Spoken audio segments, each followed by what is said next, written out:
সুপ্রভাত বন্ধুরা, আজকে 1 জুন আর এখন চললাম ভোট দিতে। এখন 7:05 বাজেনি। তোমরা জানো যে ভোটের টাইম 7টা থেকে চালু হয়ে যায়। সো যখন কাজটা করতেই হবে, why not do it quickly. ঠিক তোমরা ঠিকঠাক টাইমে নিজেদের ভোটটাকে প্রদান করেছো তো, এটা কিন্তু খুব ইম্পর্টেন্ট। কাকে ভোট দিলে তার থেকেও বেশি ইম্পর্টেন্ট যে ভোট দিচ্ছ কিনা। You must voice out your opinion. আমাদের ভোটিং স্টেশন পড়েছে হচ্ছে গোয়েঙ্কা কলেজে। আমার বাড়ি থেকে মোটামুটি হাঁটা পথে 5 মিনিট, আর যে স্পিডে আমি হাঁটছি আরও 2 মিনিট মতো কমই লাগবে। সকাল সকাল গিয়ে দিয়ে আসি ফাঁকায় ফাঁকায়, তারপর টুকটাক বাজার করে বাড়ি। খাওয়া দাওয়া আছে।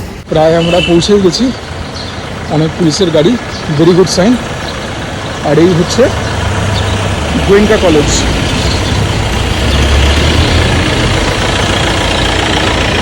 এখানেই বোর্ডিং স্টেশন। ভেতরে তো কোনো রকম শ্যুট করিনি for obvious reasons, security purpose. প্রচণ্ড কড়া নিরাপত্তা এখানে। পুলিশ রয়েছে যারা কিনা হোয়াইট ইউনিফর্মে রয়েছে, তার বাইরে মিলিটারির লোক রয়েছে প্রচুর। চলো, now that the most important thing is done, বাকি দিনটা এবারে ঠিকঠাক করে কভার করতে পারবো। সব থেকে ইম্পর্টেন্ট কাজটা আজকে সকালে হয়ে গেছে, তোমাদের সঙ্গে শেয়ার করেছি। এবারে জমি একটা লাঞ্চ ভোটের দিনে। এটা হচ্ছে রুই মাছ বা কাতলা মাছের ডিম হয়, সেটা একটা ঝুড়ো ভাজা। চিংড়ি মাছের মালাইকারি বেশ অনেকদিন বাদে খাচ্ছি। এগুলো টাইগার প্রন, এগুলোর কিন্তু গলদা চিংড়ির থেকে দাম বেশি। অফকোর্স টাইগার প্রন এর থেকেও বড় সাইজের হয়, সেগুলোর দাম আরও বেশি। গলদা চিংড়িরও তাই। এটা দেখতেই পাচ্ছ, মাটনের একটা তেল কষা ঝোলের একটা মাঝামাঝি জিনিস। আলু যায়নি এর মধ্যে, তো ঝোল তো বলা যাবে না এটাকে। তো ওই ঝোল কষার মাঝামাঝি একটা প্রিপারেশন। এখানে একটুখানি ডিম ভাজা রয়েছে, আলু ভাজা রয়েছে, আর ভাতটা হচ্ছে তুলাই পাঞ্জি চালের। তোমরা হয়তো ইদানিংকালে দেখেছো আগের মতো অত আইটেম আর করা হয় না, তো সেটা নিয়ে আপত্তি করার কিছু নেই। যেটা পেয়েছি সে সমস্তগুলো আইটেমই আমার খুব প্রিয়, এবং ঈশ্বরকে ধন্যবাদ জানাচ্ছি এত ভালো খাবার খেতে দিচ্ছেন বলে। সবই ওনার কৃপা। গরমা গরম ভাতে এটা খেতে হবে। অল্প একটু নুন নিচ্ছি।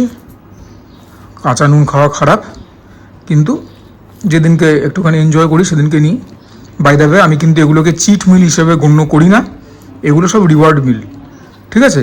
অন্তত আমার মতো যারা ক্যান্ডিডেট আছো, যারা কিনা শরীরচর্চা করো, যারা কিনা প্রপার ডায়েট মেনটেন করো বা করার অন্তত চেষ্টা করো, তাদের জন্য কিন্তু কোনো মতেই এটা চিট মিল না, এটা হচ্ছে রিওয়ার্ড মিল।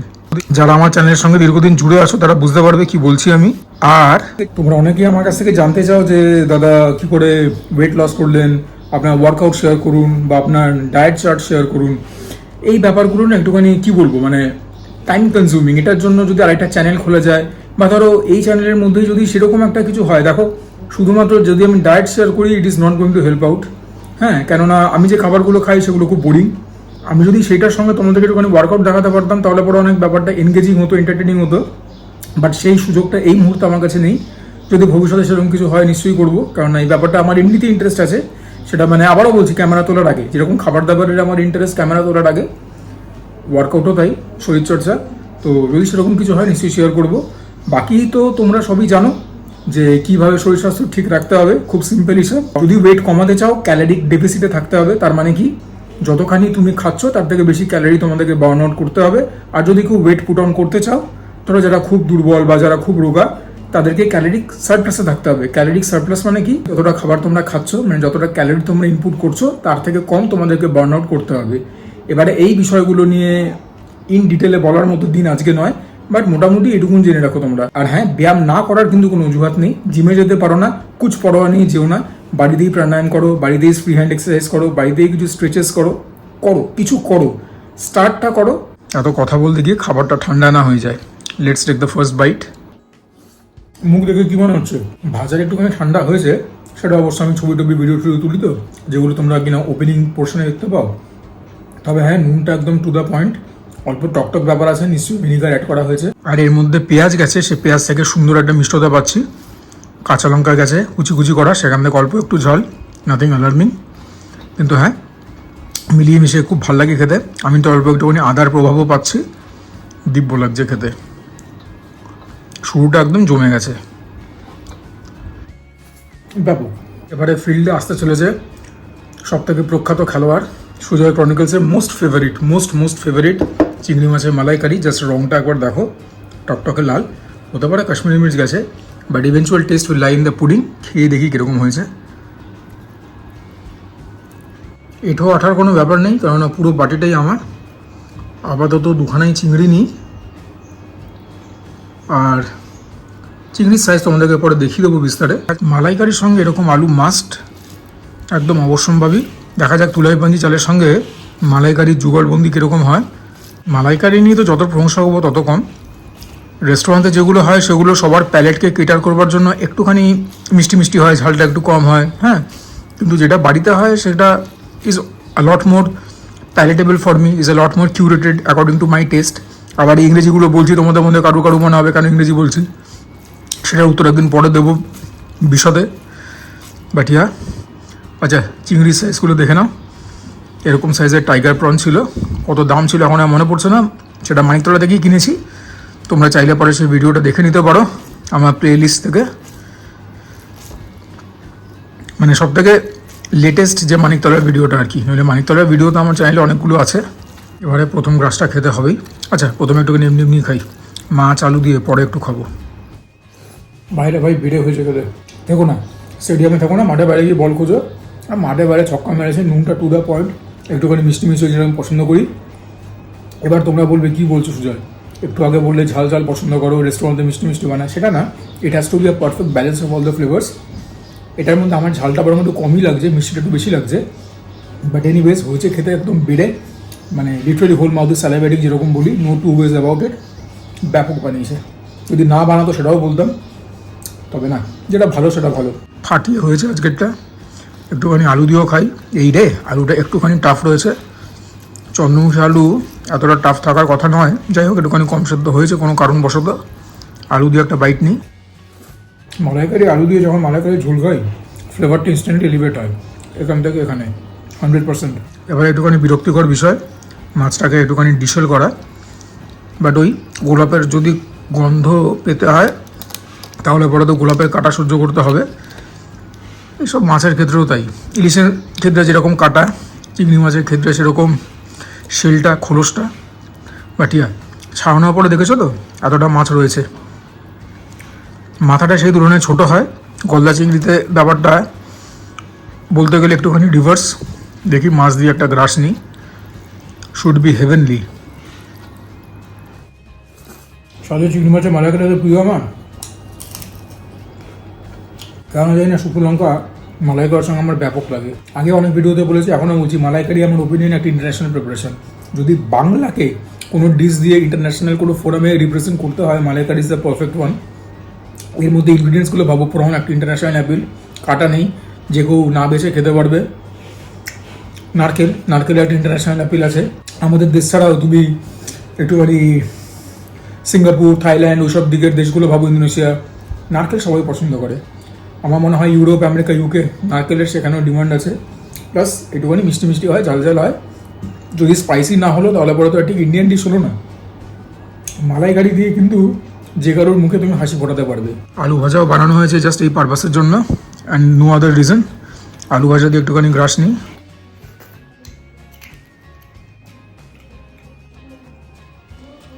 মাথাটাও খেতে চরম সুস্বাদু। লাস্ট বাইট, আলুটাকেও একটু যাবে, মাছও নেব, নিয়ে সবসময় তো একটা জম্পেশ বাইট হবে। এখনও তো মাটন মুখের দিকে ফ্যাল ফ্যাল করে চেয়ে আছে।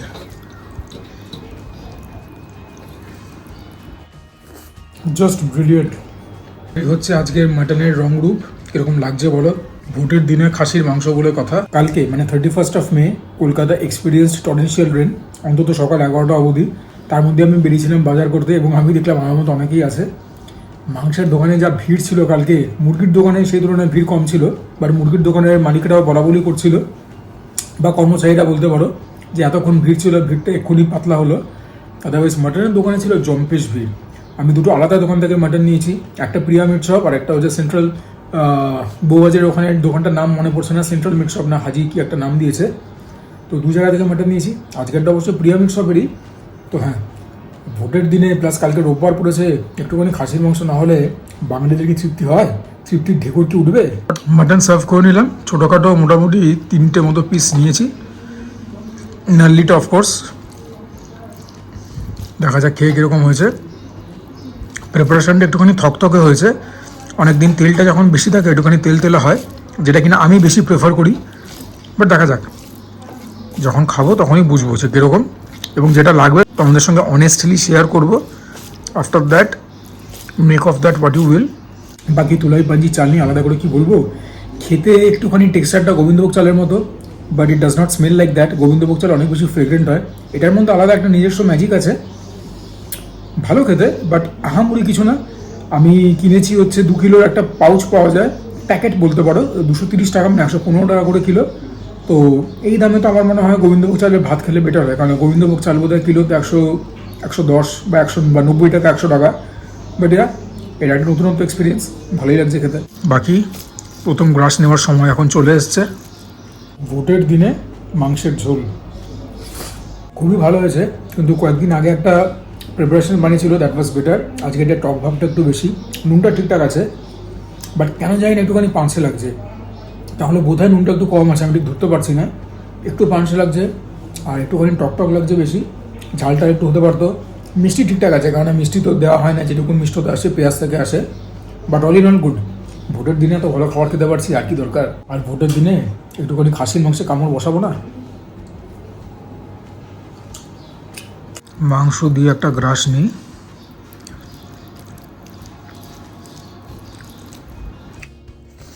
টক দই দিয়ে যে ম্যারিনেশনটা হয়েছে, দইটা বোধহয় একটুখানি বেশি আছে, টক ভাবটা সেখান থেকেই আসছে। But all in all good, খারাপ তো একেবারেই বলা যাবে না।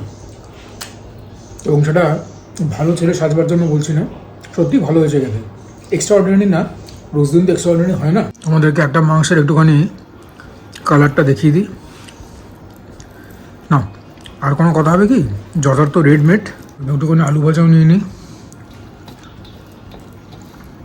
আলু ভাজাটা দিয়ে মাংস দিয়ে মাংসের ঝোলের একটা জব্বর বাইট। আর সাউন্ড ঠিকঠাক আসছে তো? এই চ্যাপ্টার এখানে ইতি টানছি। গতকাল ছিল 1 জুন, আজকে 2 জুন। আজকে হচ্ছে লোকনাথ বাবার মৃত্যু দিবস।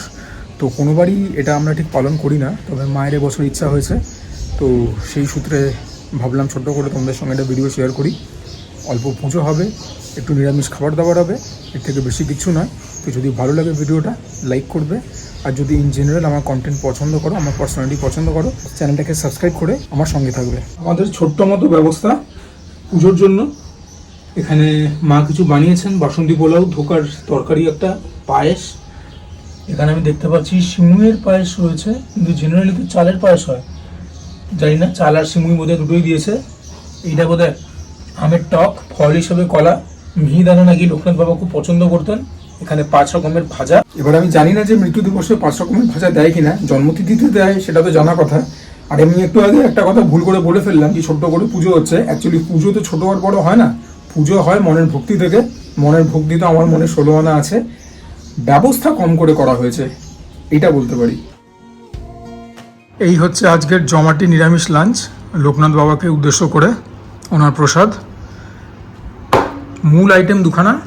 এটা ধোকার, আমি জানি না কি বলেছিলাম, কষা মতো করতে, যাই হোক একটা কিছু হয়েছে। ধোকার তরকারি, বাসন্তী পোলাও গোবিন্দভোগ চাল দিয়ে, 5 রকম ভাজা, নারকেল বরবটি আমার খুব প্রিয়, বেগুন ভাজা, যদি বেগুন ভালো হয় তো ভালো, নইলে মন্দ, ভেন্ডি ভাজা, কুড়মুড়ে থাকলে খুবই ভালো লাগে, এখন কুড়মুড়ে নেই, আলু ভাজা গোল গোল চাকচাক করে কাটা, এটাও আমার বেশ পছন্দই লাগে। পটল ভাজা আমার খুব একটা প্রিয় নয়, তবে কিছু তো দিতে হতো 5 রকম ভাজা করবার জন্য। যাই হোক, এখানে ঠাকুরের তুলসী পাতা রয়েছে।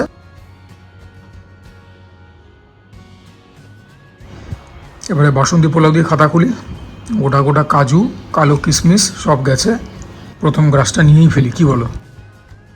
বাসন্তী পোলাওটা বেশ ভালো হয়েছে। দেখো, এই সমস্ত খাবারের আমি কি বলবো, আজকে তো প্রসাদ। তবে দেখো, খাবার নিয়ে যদি কিছু না বলি তাহলেই বা কি, ভালো হয়েছে খেতে। এর থেকেও ভালো আমি খেয়েছি, তবে এটাও খুব ভালো হয়েছে। মিষ্টিটা বেশ কম আছে, এরকম পছন্দ করি। নুনটাও ঠিকঠাক আছে, ভালো লাগছে খেতে। ঢোকার ঝোলটা একটুখানি পাতলা টালটাল করছে, তার কারণ হচ্ছে আমাকে টমেটো আনতে বলা হয়েছিল, আমি টমেটো আনতে ভুলে গেছি। অবশ্য একদম নিক অফ দ্য মোমেন্টে বলা হয়েছিল, পুরো দোষটাও আমার না। আর যে সময় বলা হয়েছিল সে সময় কোনো দোকান খোলা ছিলও না, কারণ কালকে বলা হয়েছিল, কালকে ভোটের জন্য অনেক দোকান বন্ধ ছিল বিকেল সন্ধ্যাবেলায়। এনিওয়েজ, ধোকা দিয়ে একটুখানি তো খেতে হবেই, যখন দুখানাই প্রিন্সিপাল আইটেম। আমাদের এখানে তাও ভোটের দিন সকালবেলা বাজার টাজার সব খুলেছে মোটামুটি। ফুটপাথের ওপরে যারা বসে বা মিষ্টির দোকান বলো, তোমরা বলতে পারো তোমরা যেখানে থাকো সেখানে কী পরিস্থিতি ছিল। বিকেল সন্ধ্যাবেলায় কিন্তু বেশ অনেক কিছুই বন্ধ ছিল। আমি বলবো না যে কোনো ঝামেলা হয়েছে, বাট ভোটের দিন তো লোকের একটুখানি মতো আমোদ আহ্লাদ করছিল। ধোকার যে বড়াটা খেলাম, মানে অ্যাকচুয়াল ধোকাটা পোলাওয়ের সঙ্গে টিম্পো লাগলো, বেশ ঝাল হয়েছে, যেরকমটা আমি পছন্দ করি, বেশ ভালো লাগলো খেতে। ঝোলটা এখনও চাখিনি, তবে ধোকার যে এই জিনিসগুলো মানে বড়াগুলো আমার কিন্তু খেতে বেশ লাগলো। এরকম বড় বড় দারচিনি গেছে, দারচিনিগুলো মুখে পড়লেই হয়েছে।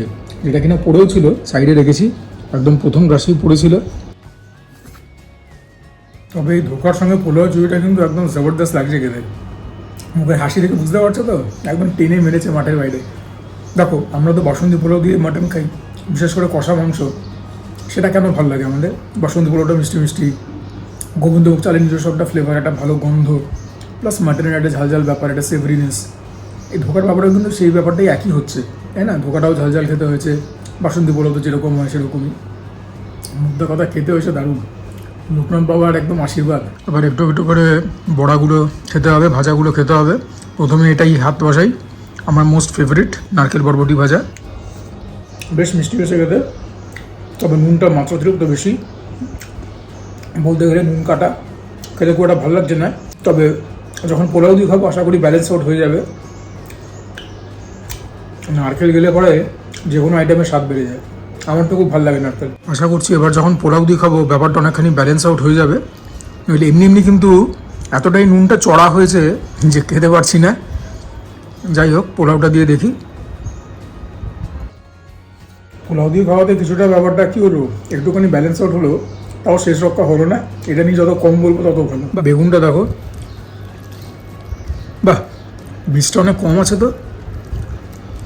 দেখি তো তাহলে এটা দিয়ে খেয়ে নিশ্চয়ই ভালো লাগবে।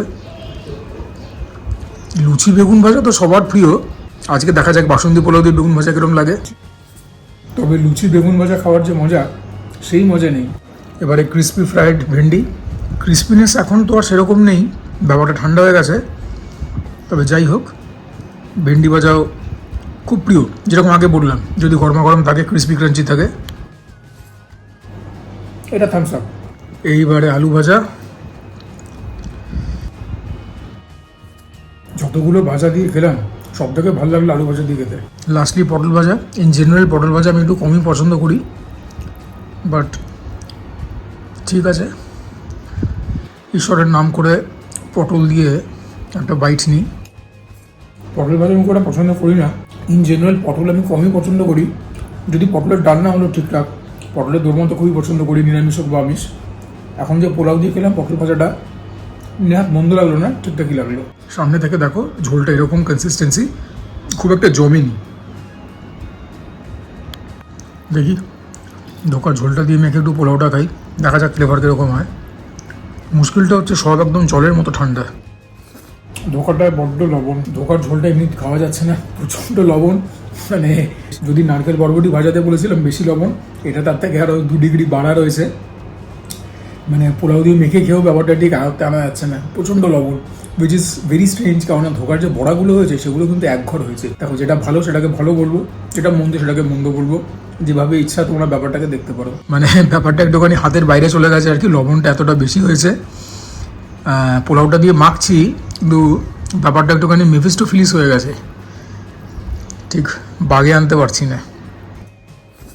দেখো বন্ধুরা, দেখাবার তো আর কিছু নেই, আমি খাবারটা মোস্ট প্রবলি শেষ করবো ধোকার বড়া আর পোলাওটা দিয়ে, কারণ সবথেকে বেশি ভালো লেগেছে এই দুটো আইটেম খেতেই। আর যখন কিছু দেখাবার নেই আর কি দেখাবো বলো। আশা করি তোমরা আজকের দিনটা ভালো কাটিয়েছো, গতকাল ভোটের দিন ভোট দিয়েছো, নিজেদের যে ওপিনিয়ন সেটাকে এক্সপ্রেস করেছো, উইচ ইজ ভেরি ইম্পর্টেন্ট। কে জিতলো কে হারলো সেটা পরের কথা, যেটা তোমাদের মর্জি সেটা তোমরা করবে, যাকে তোমাদের ভোট দেওয়া তাদেরকে তুমি ভোট দেবে, দ্যাট ইজ মোস্ট ইম্পর্ট্যান্ট। এবং আমাদের এখানে তো খুব সুষ্ঠুভাবে ভোটের দিনটা মানে কি বলবো হয়েছে পালন। প্রচুর মিলিটারি লোক ছিল, সাদা ইউনিফর্মে পুলিশও প্রচুর ছিল।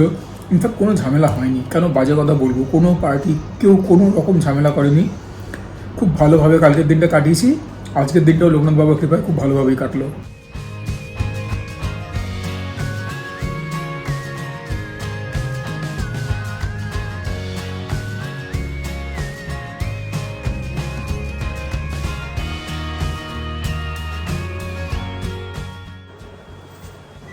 চুলটা একদম বাজে রকমভাবে ঘেটে গেছে। এনিওয়েজ, যদি এই ভিডিওটা ভালো লাগে তোমরা প্লিজ ভিডিওটাকে লাইক করো। ইন জেনারেল আমার কন্টেন্ট পছন্দ হলে চ্যানেলকে সাবস্ক্রাইব করবে। যদি কোনো কারণে ভিডিওটা খারাপ লাগে ডিসলাইক তো করতেই পারো, আমার চ্যানেলকেও সাবস্ক্রাইব করবার কোনো দরকার নেই। বাট হ্যাঁ, আমি নিজের জন্য টার্গেট ফিক্স করেছি যে দুর্গাপুজোর আগে আমি 5,000 সাবস্ক্রাইবার ক্রস করতে চাই, যেটা কিনা ম্যাসিভ কিছু না, given the fact this is my 3rd ইয়ার। ডিসেম্বরে 3 বছর কমপ্লিট হবে। সো ইয়ার যদি এই এফোর্টটা তোমাদের চোখে পড়ে পাশে দেখো, যদি চোখে না পড়ে দরকার নেই কিছু করবার। তোমরা কমেন্ট করবে, তোমাদের কমেন্ট থেকে কিন্তু অনেক মোটিভেশন পাই, ইন্সপিরেশন পাই। Do share my content with friends and family যদি মনে হয় ঠিকঠাক কন্টেন্ট বানাই। And for now this is me Suya signing off. তোমরা প্রত্যেকে ভালো থেকো, সুস্থ থেকো। আশা করি এদের ভোটটা প্রদান করেছো, জমিয়ে খাওয়া দাওয়া করো, তার সঙ্গে ওয়ার্কআউটও করো, দ্যাট ইজ ইম্পারেটিভ।